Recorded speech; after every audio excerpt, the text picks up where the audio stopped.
Hey everyone, Steve Gonzer, physical therapist and chief analyst at runsmartonline.com.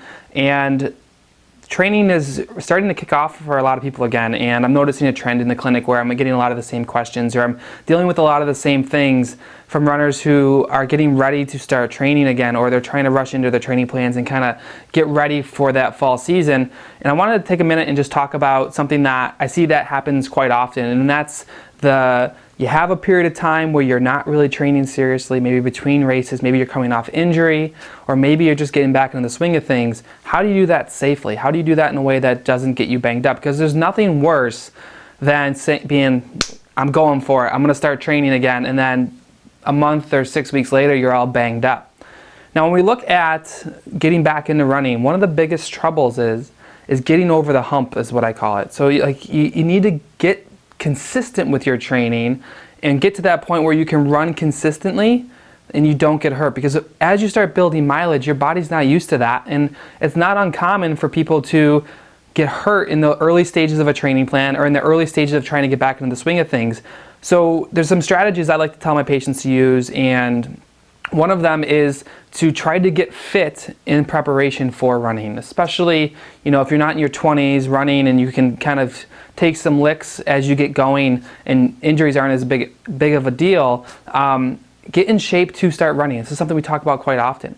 Build your strength up, get your fitness together. You don't want to just go out and say, okay, I'm ready to start training again. I'm going to slosh through some miles and just feel awful, because you're going to get hurt. So what we recommend doing is using the low impact, the low risk activities like biking, elliptical, strength building, those things to get your fitness up, get your strength up, and then slowly dose in your running.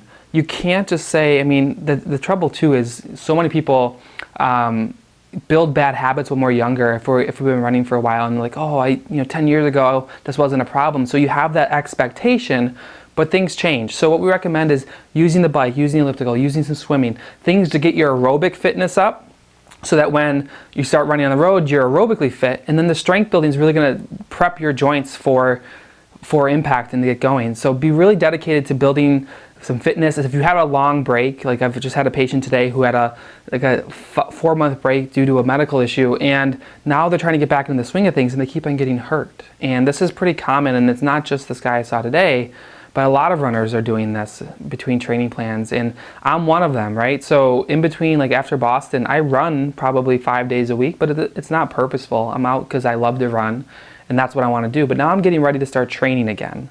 And it's almost like a pre-training plan. You need to have that inserted on the front end, because you can't just start logging a lot of miles. So what I recommend is what I just said, is building that strength up. And what we'll find with most runners is that once you get over that hump, once you get consistent with your training, you're actually less likely to get hurt. And that sounds counterintuitive, but when you're not running enough, your body's not adapting, and it's not able to adapt to the forces you're putting through it. Imagine like playing basketball once a month, right? Every time you go and play basketball, you're sore afterwards because you loaded your body, and then you took the load away. The body said, okay, I'll compensate for that. Oh wait, you're not going to do that again? Well, let's get rid of all that. I don't care about it anymore. So that consistency, playing basketball once a week, twice a week, once you get over the hump of like your body's used to it, then it's easy rolling. But you need to get there. Same thing with running. You need to have that slow, gradual build. Look at your max mileage that you plan on training at, and be consistent for 2 or 3 weeks at 50 to 60% of that max mileage, and just be consistent with it. Do a slow, gradual build and work from there.